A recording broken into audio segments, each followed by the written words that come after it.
away. Swim so free. To Capitol Hill to work out a compromise health care. Soccer bopper. Thank you for being a friend. Travel down the road and back again. Your heart is true. You're a pal and a confidant. And if you threw a All right, it's episode 2 of Tune In Next Week. What's up, everybody? It's John, and I got my buddy with me. Hey, what's up, John? I'm Brian. Well, that's right. I forgot your name, so... Yeah, don't forget it. How's it going, man? How you feeling? I feel pretty good. Feel loose. That's good. I'm all right. That's good, and interesting choice of words, because the show this week is about the Golden Girls, one of the absolute best... Some of the loosest, the loosest women. Can we keep that, or are we gonna? No, let's. We'll see how it turns out. See how it turns out. Some of the loosest women of all time. I don't know about that part. Yeah, exactly. But just we're going to be talking about the Golden Girls here. Some of the absolute best women that I had grown up with. You know, and when obviously, you know, all crazy, wacky sexual innuendos aside. You know, these 4 women really were a big part of my growing up, and I'm sure you can say the same. Yeah, I watched this show not regularly, but I've watched it often enough where I really enjoy this show. Absolutely, and I feel like it's something that will always be a part of me, because those women went through quite a few different situations, and they had to deal with some really funny things, and you know, just the difference in personalities and whatnot was, you know, I feel like it was a great show that was kind of meant to bring people together. It kind of gave you that, you know, warm and fuzzy family feeling that you can watch the show with your kids, you can watch it with your parents, and it wouldn't be awkward because it would be funny. They ran the gamut, though, of issues. There were murders, there were suicides, marriages, divorces. Yeah. I recently learned there was an episode about menopause. Yep. And then when Rose had to get AIDS tested, or she was dealing with AIDS. Right. Rose's dealings with the people in the crisis center and everything. So really they touch on a lot of issues that are still even relevant today, but it's an absolutely spectacular show. And if you are in the mood to watch that show, you know, we're going to, and the episode that we're talking about today, I did some searching. It is not on Netflix or Hulu or Vudu or anywhere else. Seems like the only place you can get this digitally is iTunes. Now, I don't know if that's different when you're listening to this, but right now we're kind of in the beginning of November, middle of November here of 2015. So, you know, definitely take a look on Hulu or Netflix, see if those episodes are up there. As of right now, they are not, but you can get them on iTunes for a couple of bucks a piece. So, highly recommended. It's very, very, very, very good TV, classic TV. Mm-hmm. So this is, what season episode is this? This is So we are actually going to be talking about an episode from season 7, which is their final season, and we're going to be talking about season 7, episode 2, "The Case of the Libertine Belle," and just to specify, it's Belle, Belle, so referring to like a Southern belle, much like Miss Blanche Devereaux. Everyone's favorite Southern belle. She is very belle-like. Indeed. So here's the synopsis of this particular episode here, courtesy of IMDb. Basically, a murder mystery weekend turns deadly, and Blanche is the prime suspect in a real-life murder. This was written by Susan Harris, who turns out created the show. Yeah, I was going to say she was one of the main creators. Mm-hmm. And directed by Lex Pasaris. I know he's directed he or she. I wasn't not sure if that's a he or she, but I know that Lex has directed a number of those episodes. So we've certainly not the only one from that person. Mm-hmm. Yeah. So let's get into it. Okay, cool. So I made a note here. I don't know how significant this is, but all 7 seasons share the exact same introduction. Where I know I've seen in other shows things like Knight Rider and whatnot, they kind of vary the footage up a little bit to change the intro, but they've used the exact same intro for all 7 seasons using footage that's all from the first season. Mm-hmm. The only memorable thing about the intro is the theme song. Right? Yeah, absolutely. That's right. Let's go ahead and jump right into it. So where are we starting off in this episode here? Breakfast. Right. Starting off at breakfast. So we're Dorothy's at the breakfast table. Rose is cooking eggs, and Ma comes in and has a seat, and then Blanche comes in from off camera. Now, before we go into that, when we were watching this yesterday, I think you mentioned something about how everybody seemed a little either overdressed or. It seemed like what they were wearing just didn't seem to fit what they were doing. I mean, when you wake up in the morning, you're not going to put on, like, it looked like Rose was wearing an evening gown. Yeah. Now, granted, there's only 2 people that are related in this house. Everyone else is roommates, but they're women that are on in their years and they're comfortable. And this may just be just like an affectation of the characters themselves, but it's just. Rose is cooking breakfast in a full turquoise evening gown. Yeah. Cooking eggs in a full turquoise evening gown. Dorothy is sitting at the table with multi-layers.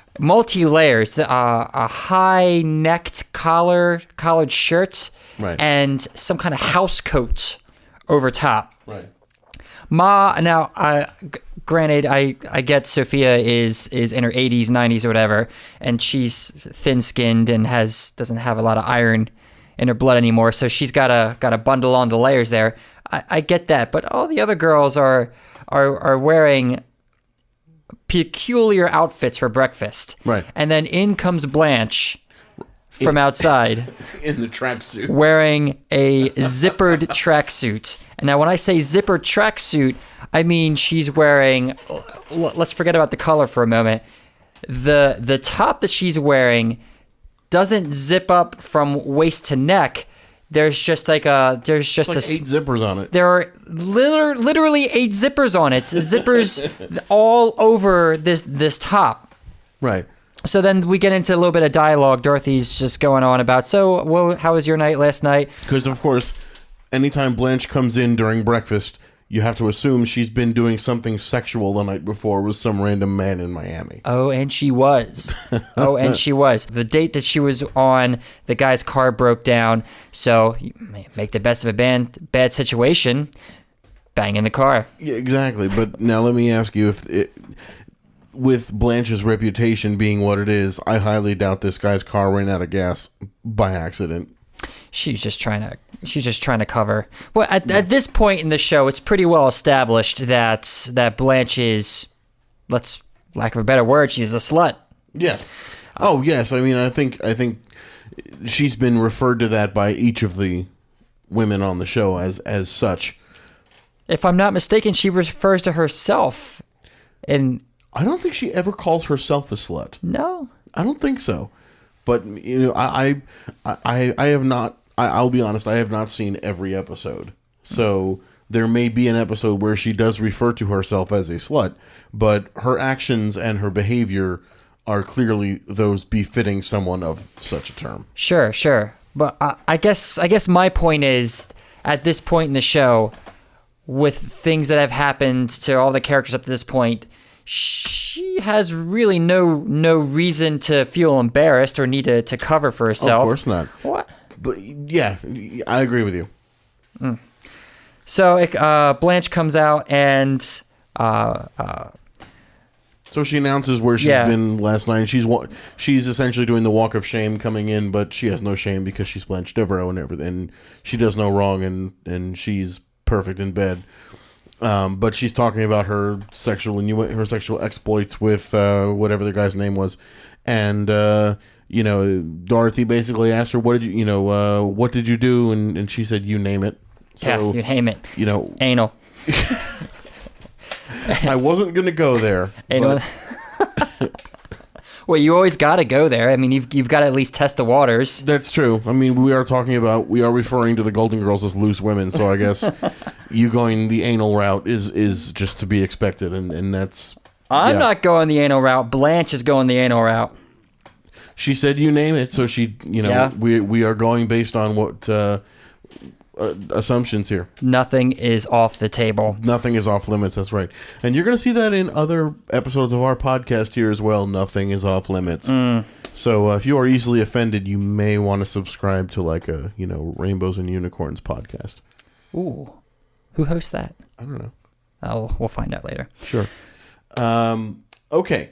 So where are we here? Blanche has a business opportunity. There's the Maltese Falcon Club. There's a guy, Kendall, and he... Kendall Nesbitt. I guess. What kind of name is it? Anyway, he's propositioned Blanche to be his assistant, or is she in the running to be his assistant? She's in the running, yeah. So he had Kendall Nesbitt, I guess, is a higher up at the museum that Blanche works at, and he's looking for a new assistant that Blanche really wants to get that job. And of course, Blanche's belief is that if she stoops him, then she's the lead in the running for getting the job. So Stoops him. yeah, I was just trying to figure out a way to work that in there, but because that's her motivation. I mean, who can I seduce to get my way? She's that's her modus operandi for whatever she's trying to get herself into is who can I seduce or who can I use my feminine prowess on to get my way. One of the funny things for me was how she positions this to the other girl. So she sits down and it's like, well, I have to go to this murder mystery thing at this hotel so I can, get in good with Kendall. Or is that his name, Kendall? Kendall, or whatever. So he's named after an ebook reader, apparently. So the other Kendall. The other people I was going to go with have dropped out. I need 3 more people. And what do you know? There's 3 more people right there. Rose in the house. Rose is all about it. Blanche displays her love for mystery novels and all things problem solving and mystery solving. Even going so far as to throwing out a couple of quotes for. You're talking about Dorothy. Am I? Rose is all on board, but then Rose wants to go just because it's an excuse to get out of the house. Yeah, it's a thing. But Dorothy's she's an English teacher, so she's most likely read a lot of the authors and so forth that write this kind of thing. So she's got a lot of experience with that style of writing. Mm-hmm. And then Sophia just decides to invite herself, much to Dorothy's opinion, because she just said, "Oh no, you're coming anyway." You didn't have a choice. yeah. I mean, everybody else is going. Are you going to exclude her on purpose? Well, she would if she could. Of course, she would if she could. She would, because there was in another episode, I believe it was in the first season, they were trying to meet Burt Reynolds, and they didn't have enough tickets, and so Sophia got the brunt end of it, and she wasn't allowed to go. And that's a really funny episode if you can find that one. I forget the name of it. I think it's in season 1, but it's pretty funny. Cool. But so excluding Sophia was not out of the question, but Sophia was just like, screw it, I'll go too. Yeah. Through the magic of editing, we are now in this lavish hotel ballroom, this lavish hotel restaurant. And let's talk about what they were wearing, because I'm going to throw this out there and say that Blanche looked like a flamenco dancer minus the castanets. Absolutely. I don't know what was going on with the costume designers there, but they were like, okay, let's just make her, Cheetah Rivera's older cousin. Well, specifically, this dress is a tight-fitting black number. With a pink poof thing around her cleavage. That's exactly it. This thing comes up to midway of her bicep. Her shoulders are bare, but this dress probably goes down at maybe as low as mid-thigh, maybe a bit lower, but tight black dress.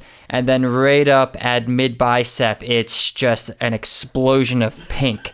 She's walking around with a pink cloud around her chest and arms and back, and it's ridiculous. Yes. It's ridiculous. It's extremely ridiculous. And then you said, what did you say Dorothy looked like? I forget what you said it was. Bela Lugosi. Bela Lugosi's Dracula.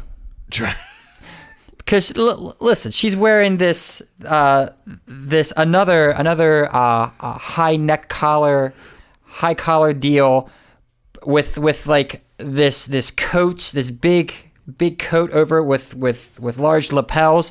But the thing is, her pendant, the way the cut of her shirt was, and the way the pendant was hanging over it, it's just like Dracula. She was legit. I feel like it was a character mixing Dracula with Flava Flav.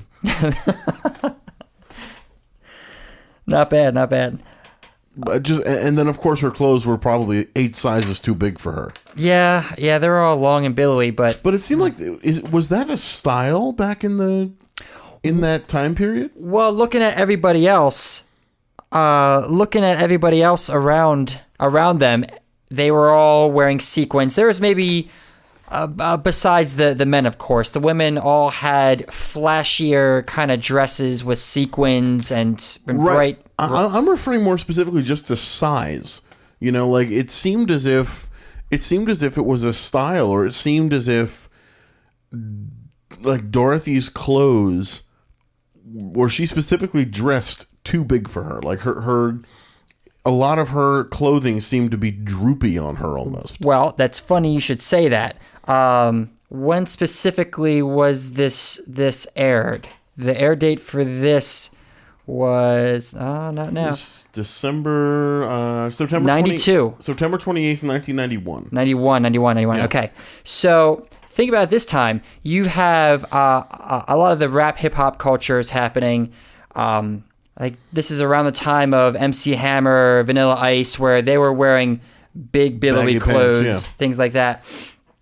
Now the fact that these are like older women, middle-aged women, 50s, 60s, and such, you would think they would be out of touch of the culture, but old ladies today would be wearing the same clothes, is what it comes down to. Right. So I don't think they were specifically fashion conscious of, big clothes are the thing. Right. I think they were fashion conscious to the point where these clothes are comfortable and they look good.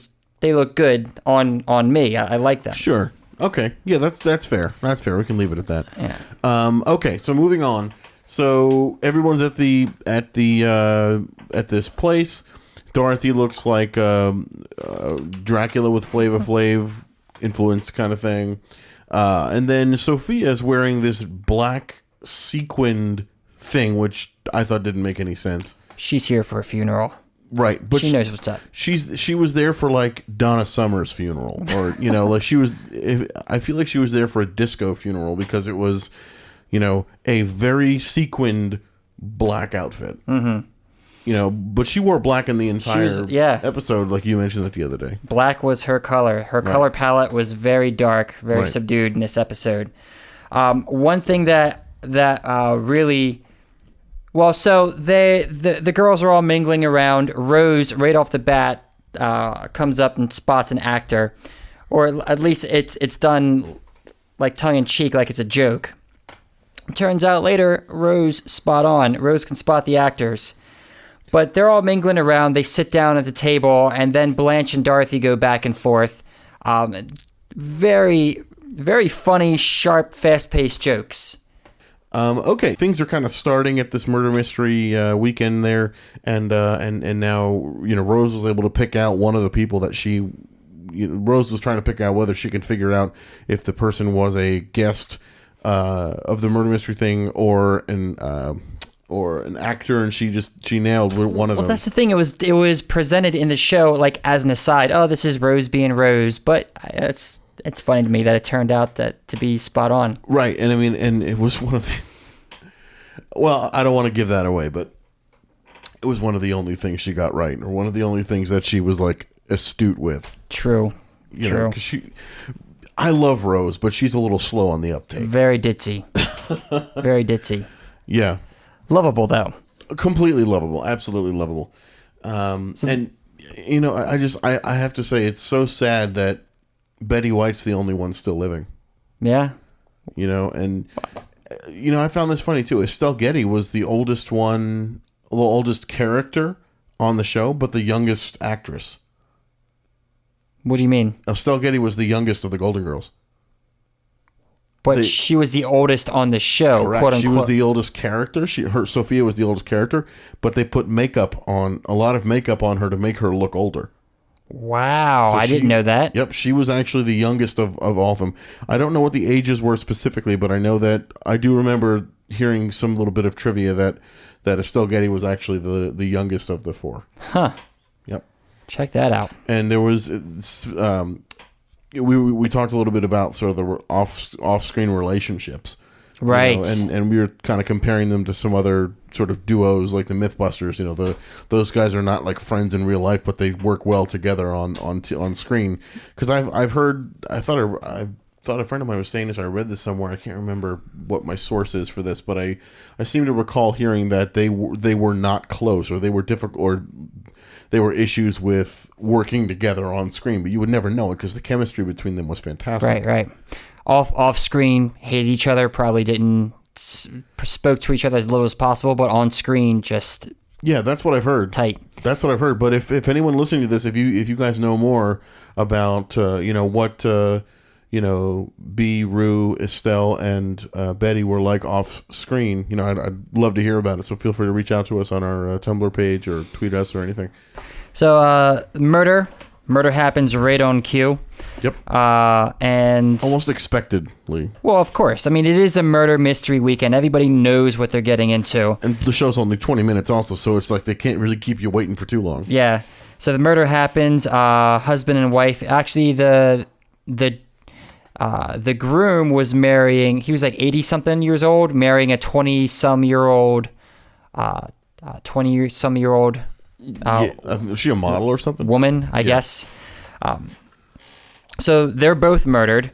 Right. One shot, one has their throat sliced, and the detective comes in right on cue, and Ma makes a pretty acute observation about his hat being very precious. Guy's wearing maybe like a fedora or some type of hat like that. What did she mean by that? What do you think she meant by that hat is precious? I took it to mean that it looked ridiculous on him. I agree with that, because it even had a little feather in the side too. Yeah, it was dumb. Yeah. I mean, honestly, I feel like that hat was the result of them getting ready to start shooting for the day, and they lost the hat, and they had somebody run down to the first thrift store near the studio and just have them buy the first hat they can get their hands on. Here's $20. Get us a hat. Yeah, go to the Salvation Army and buy the first hat you can get your hand on. So Rose jumps up and starts making accusations to the waiter / maitre d'. Kendall then, the detective goes around, starts making his observations, picks up a dagger with a pretty hefty brass handle. Now, I want to mention here, he picks up the dagger with a handkerchief. Yeah. Standard police procedure. You know, you don't want to contaminate your evidence. Well, I mean, it is a murder mystery weekend. They are trying to, I guess, recreate 20s, 30s LA Confidential kind of police style. Sure, but I feel like that would have been the procedure anyway back then, right? Yeah, pick it up with a handkerchief. Yeah, but just don't get your fingerprints on it. Oh, yeah, true enough. You know, so he picks up the murder weapon, this really elaborate dagger and whatnot, because the gentleman that was killed was a collector of this like African art or something, or some kind of like Mayan or something like that. So that was the murder weapon that was used, some kind of knife from that time period or whatever. Mm-hmm. And so we're going around, and he picks up the murder weapon, and he's doing his little, Perry Mason thing. And then the next thing you know is he's walking around, and he touches the dead guy with his fingers and like picks up his head and then drops his head back on the table. Again, contaminating the evidence now. Because I don't know. I mean, however this murder happened, the murderer could have touched the victim. It's just funny to me. He just palms the guy's face, Yeah. pulls it back, and just drops him. And then, so he's walking around, a little bit more happens, and then he finds the woman that Rose picked as the actress, turns out to be an actress in this murder mystery thing, and the cop says, "Hey, can I look through your purse?" And the lady goes, "I got nothing to hide." He reaches in, pulls out a gun with his hand. Glock. And I don't think it was a Glock. No, it looked, a Glock. It it was looked more like it was like a little 22 or yeah, something. like But pearl handled. yeah, deer. But it certainly wasn't a Desert Eagle or anything like that. That would have been kind of cool. But he just picks up this gun with his hand and he goes, "Well, I know who did it." And again, contaminating the evidence. So now he's got his fingerprints all over the gun. So, good luck proving that. And he smells it. And he smells it too. Yeah. I smell a gun. It's here recently fired. Smells like a 22. Part-time cop, part-time bloodhound. Right. Okay. So he picks up the gun and whatnot, and then now all of a sudden, as soon as he's done this, Dorothy goes to work.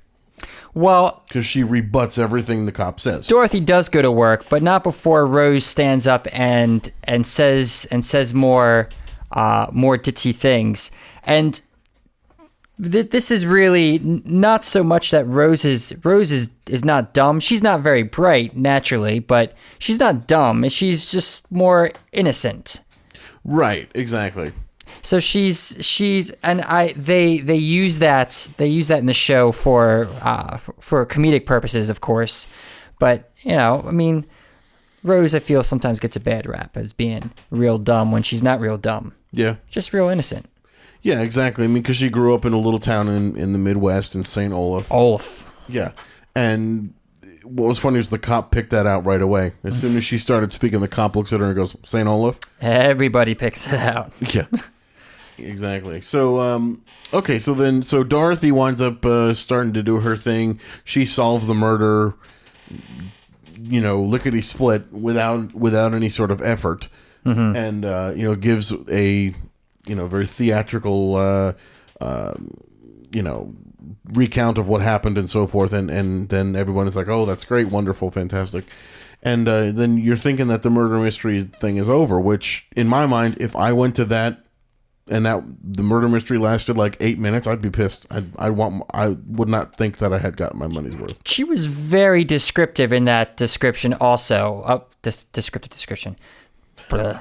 But she had a very detailed description in that, bringing out points that were not even brought up in the show up to that point. There were assumptions made that were correct assumptions that nobody really shot her down for. Right. The two people at the table, like they were the offspring of the deceased. The murdered host. We as the audience when were we going to be filled in about that? Yeah, exactly. But she nailed it, and everybody was super happy. But that to me would not have been satisfactory if I was attending that as a murder mystery weekend, and the entire thing lasted about 8 minutes or 7 minutes. Right. But I would have wanted it to go through another scene, or like to last a little bit longer than that. But thankfully, something else did happen. Something else happens. What seems to be the end of the event turns out to be just the midway point. Right. So they go and they all celebrate Dorothy's Sherlockedness. If I can use that word. Her Sherlockedness. Yeah, if I could use that turn of phrase. I like that. So they all celebrate and they all go upstairs. Blanche says, "Hey, give me your key, Rose, because I don't want to stay with you. You're going to stay with the other girls. I'm going to get some." Right, because she's going to unleash her feminine wows on Kendall to seal the deal on her assistant position. Now, I don't know about you, but I can't remember the last time I banged my boss to get a job. It happens. It happens. It does, but I mean, yeah, okay. In the 80s and 90s too, Yeah, people were sexing it up. apparently. Wow. Anyway, So now we cut upstairs to Blanche's room where there's a knock at the door. Blanche comes out in a very flowy nightgown type of thing. Opens the door, lets the waiter in, who has some champagne that Kendall had ordered for them. some cheap Corbel. Yeah, exactly, or something. And then they camera pans over, and you see Nesbitt laying there on the bed with a dagger in his chest. Yeah. Dun, dun, dun. Yeah, Yeah, and of course Blanche is like, huh?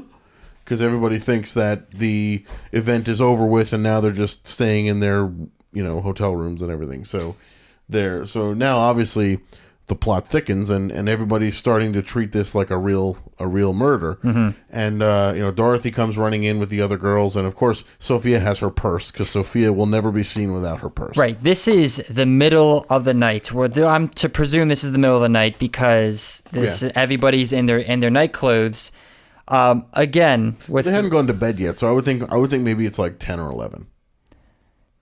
Okay, I'll give you 10 or 11 for these girls. I would imagine is late in the night. Good point. They're all wearing multi-layers, right, as well. Not only pajamas, but big bulky, I guess, bathrobes over top. Yeah, I guess. Sophia with her purse. Yeah. So they're all there, and they hold a mirror under Nesbitt's nose. No breath, because the mirror doesn't fog up. Right. So, oh my God, this guy's really dead. But initially, Dorothy was like, "No, this is just another part of the murder mystery weekend.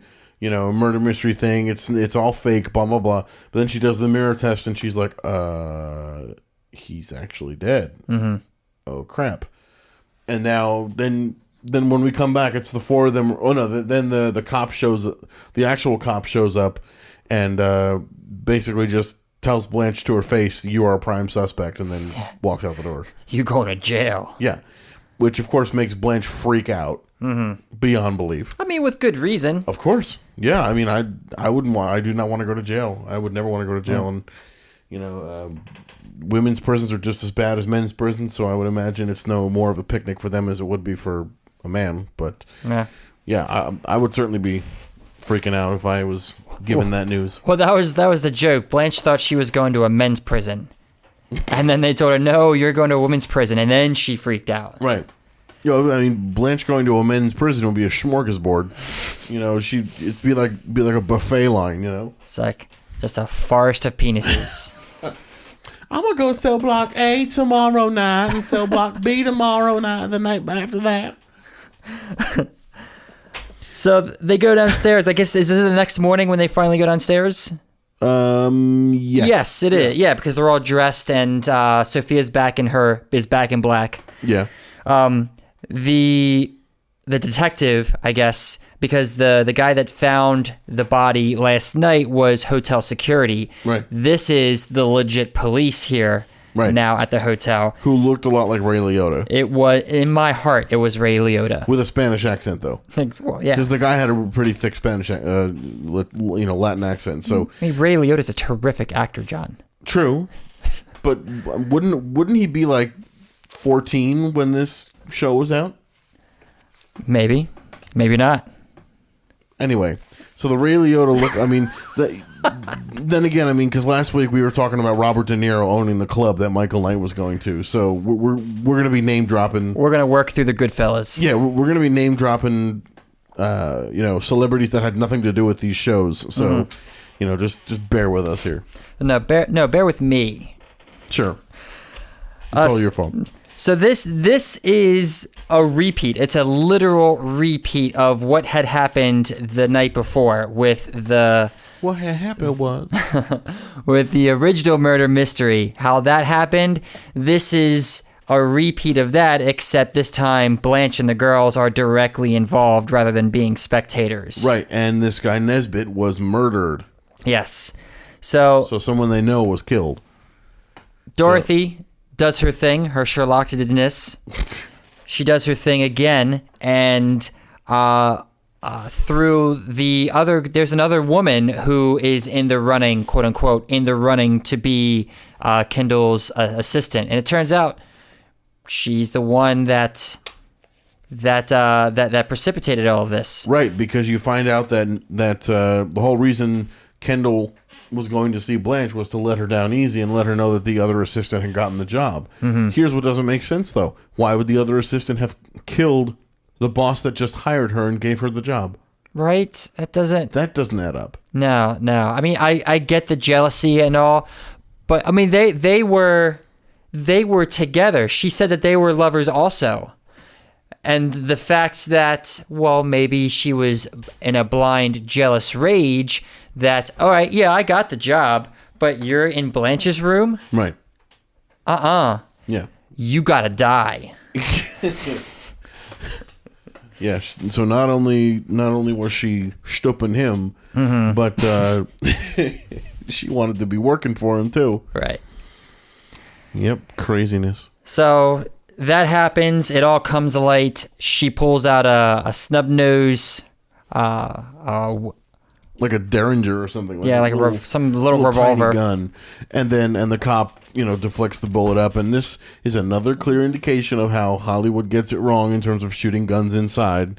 Now theoretically, if all these older women were wearing hearing aids, they could turn their hearing aids off, and the gunshot wouldn't affect their hearing. But I mean, you fire a gun inside, even if it's a large room, the fact that you're shooting such a loud, piece of equipment inside, it's going to damage your hearing considerably. So Hollywood always gets that wrong. Let me put this to you, though. We're at a murder mystery weekend at a fancy hotel.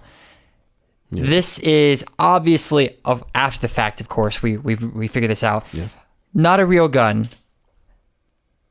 Let's call it a starter pistol, just for something that shoots blanks. Would it still be as loud? Would they still need hearing protection? The only time you wouldn't need hearing protection is if it was like a cap gun. Those things really don't have much punch to them at all, and they don't shoot anything. They just make a clap noise. But, I mean, you wouldn't point a cap gun at somebody, because it doesn't shoot anything. It doesn't do anything. So this woman who was pointing the gun at Dorothy, it's like it would be pointless to point a cap gun at somebody. That's like pointing, it's like pointing a lighter at somebody. But this is a prop, though. This is a prop that nobody knows it's a prop. I get that. I get the whole showbiz end of it, but you look at any movie like Die Hard. They're shooting guns inside an office building. I'm still talking about in universe. I'm still talking about in the Golden Girls universe. This is a prop gun. I understand. You understand that this is not a real gun. Right. That this. However, it's also not a real gun in the Golden Girls universe. Okay? I get it. Yeah, you're obviously not going to use a real gun. We're editing this out, by the way. Yeah.